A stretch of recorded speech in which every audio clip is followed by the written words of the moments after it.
these McFlops, McFails, and McMisfires never earned a spot on McD's permanent menu. And for good reason. If you ever see these items on a menu again, please call corporate right away. Dude, this is pineapple. Try before you deny.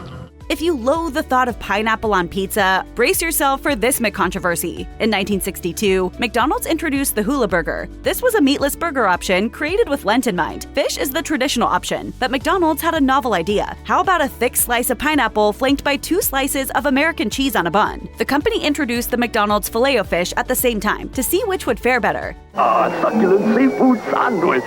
As the story goes, McDonald's founder and the creative genius behind the Hula Burger, Ray Kroc, was so confident about his creation that he bet his first grillman a new suit that it would prevail. After 1 full day of business, they'd sold 6 Hula Burgers and 350 orders of the Filet-O-Fish. Kroc may have been the only human being shocked by the results.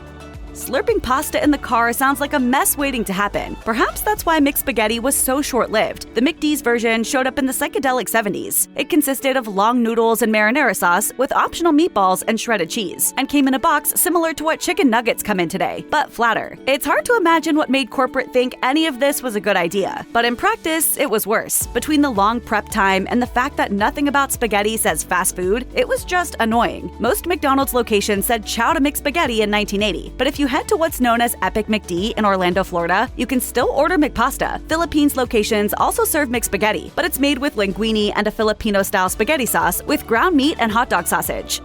Chicken McNuggets have been a mega hit since their inception, but McDonald's earlier onion nuggets, not so much. The chain has never sold traditional onion rings, but it did introduce these bite-sized fried onions in the 70s as a vegetarian option. They were the size of today's nuggets or chicken poppers, and were advertised as chunks of real onion deep-fried to a golden crunch. There's a reason fried onions typically come in the shape of rings, strings, and petals instead of blocks. The breading to onion ratio is key to, deliciousness. And then there's the unappetizing name, onion nuggets. They were a total fail. McDonald's pulled them from the fryer for good in 1979, just 4 years before the much more enticing McNuggets arrived on the McScene. Maybe onion nuggets did serve a purpose, paving the way for one of McDonald's most notable food innovations. Diet-friendly foods and low-fat options were a major fad in the 90s, even at notoriously non-nutritious fast food joints like McDonald's. So in 1991, alongside Big Macs and Chicken McNuggets, the chain began selling something called the McLean Deluxe, a burger better known as the McFlopper. Low-fat and delicious? Can't be done. By most measures, the McLean was a standard hamburger topped with lettuce, tomato, pickles, ketchup, and mustard on a bakery-style roll. The differences and problems were with the patty itself. The ads all crowed about the burger being 91% fat-free, but the fine print revealed that it was only fat-free because the patty was just 90% real meat. The rest was made up of carrageenan, a substance extracted from red seaweed. It's no surprise that this McFrankenbeef didn't go over well, and not just for its composition. It was commonly criticized for being dry and flavorless, and flopped right off the menu in 1996. If you don't remember Fish McBites, don't worry. They made a brief 3-month-long appearance on the McDonald's menu back in 2013. Clearly, they didn't make a splash. The bites were the first marine McItem offered since the introduction of the Filet-O-Fish 50 years earlier, not counting the regional McLobster. But if you get your lobster from McDonald's, that's on you. McBites were fried fish chunks made from wild-caught Alaskan pollock, and even came with their own jingle, the Fishy Fishy Groove. But alas, the McBites didn't reel in enough sales to earn a full-time spot on the chain's roster. Unlike us, they're not gonna hang around for long. True that, but fret not, fish lovers. The Filet-O-Fish isn't going anywhere. The Arch Deluxe Burger arrived in 1996. It's McDonald's with a grown-up taste.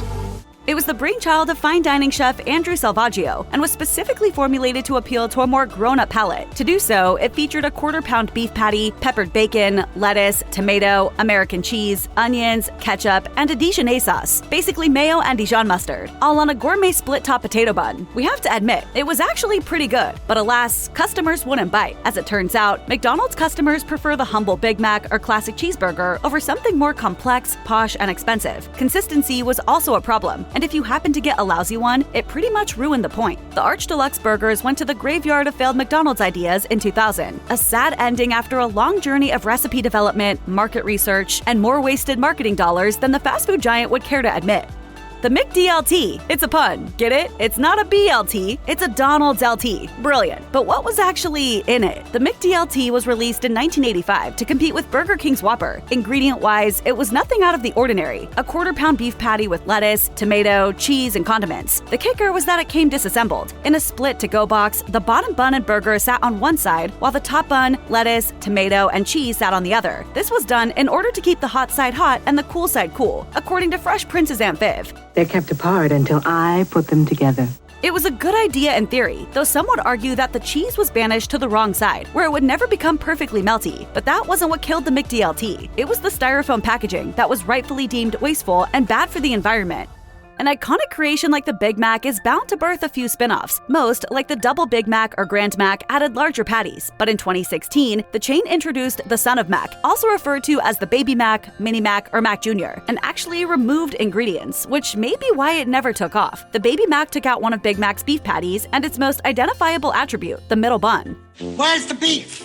This left just one patty, a slice of American cheese, pickles, lettuce, onions, and the chain's signature Big Mac sauce. In other words, Son of Mac was nothing more than an average, everyday cheeseburger slathered with Big Mac sauce. The Son of Mac only lasted until 2018. Finally, the waiting's over. Introducing Mickey D's Pizza. You'd think the fast food giant would steer clear of Italian cuisine following the McSpaghetti debacle, but by the late 80s, McDonald's was back at it with the arrival of McPizza. The new venture was meant to help the chain compete with major players in the pizza industry, like Pizza Hut and Domino's, while also making a bigger name for itself in the dinner space. A challenging proposition no matter how you slice it. At one point, the McPizza manifested as a family-sized pie that was served on a pizza rack at diners' tables. Smaller personal pizzas were also tested, as well as multiple flavors, including cheese, pepperoni, and a deluxe with pepperoni and veggies. The pies stuck around for several years and made their way to many locations, but were eventually tossed off the menu in the early 90s due to a lack of popularity. Just like the McSpaghetti, you can still find slices of McPizza at Epic D in Orlando, and some international McDonald's locations, like those in Italy and Germany, serve very popular pizza pockets. We'll just have to wait and see if they ever make their way over to the US. Can I persuade you to take a sandwich with you, sir? I'll get drive-through.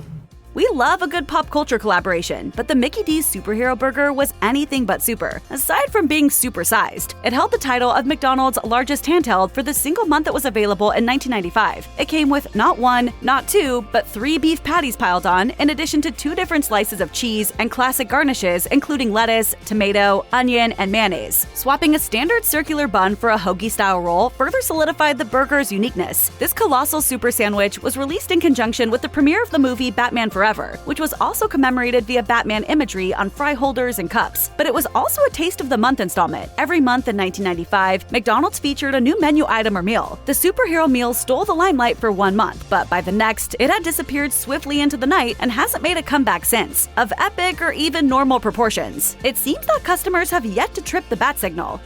Okay, so you've heard of Doc McStuffins, but what about McDonald's McStuffin? This 90s product was basically a fast food Hot Pocket, and needless to say, dead on arrival. It was a complete departure from McDonald's existing lineup of burgers and fries, essentially starting with a loaf of baked French bread that was carved out to make room for 4 kinds of fillings. These included chicken teriyaki, barbecued chicken, pepperoni pizza, and cheesesteak. Each one sold for around $2. Mouth-watering close-up images of the McStuffin and promises that the new creation was the best thing since sliced bread in TV commercials really raised customer expectations. Sadly, those expectations weren't met, and the McStuffin both came and went in 1993. McDonald's has always served plenty of beef. Pure beef hamburgers have been on its menu since the very beginning, and the variations have only multiplied ever since. But in 1979, the chain experimented with a different kind of beefy handheld, one that didn't fare nearly as well, even though it maybe should have. The chopped beefsteak sandwich was a limited-time item that was only ever introduced in a few test markets. It was made from select cuts of 100% pure grilled beef, topped with real onion slivers and an in-house chef's blend of tangy steak sauce. As a dinner promotion, it was only available after 4 p.m. and was even served with cutlery. It was often advertised with a side of crisp onion nuggets, and we already know how those tear-inducing chunks worked out. Unfortunately, and unsurprisingly, the sandwich suffered a similar fate. But why, you might ask? Because yes, it sounds delicious, and from the memories of those that tried it, it was indeed. But the chopped beefsteak sandwich never roamed nationwide because it cost more than double the price of regular burgers. It's clear by now that over its long history, McDonald's has been willing to try its hand at nearly any kind of grub, from Italian entrees to, fruit burgers. But they steered clear of the hot dog category for quite a while. It turns out the founder, Ray Kroc, was adamantly against the idea because of hot dog's reputation for containing questionable, low-quality meat. So the American favorite was avoided for years. That is, until Kroc's death in 1984. Just 1 year after his passing, in 1985, diners were introduced to the McHotDog, and it turns out the chain should have continued to follow Kroc's advice. The McHotDog, essentially just a regular old hot dog in an average bun, failed to become a hot menu item and tucked its tail and disappeared almost as quickly as it arrived. It's made a few seasonal limited-time returns, but by most accounts, McDonald's was barking up the wrong McTree with its Frankfurter venture.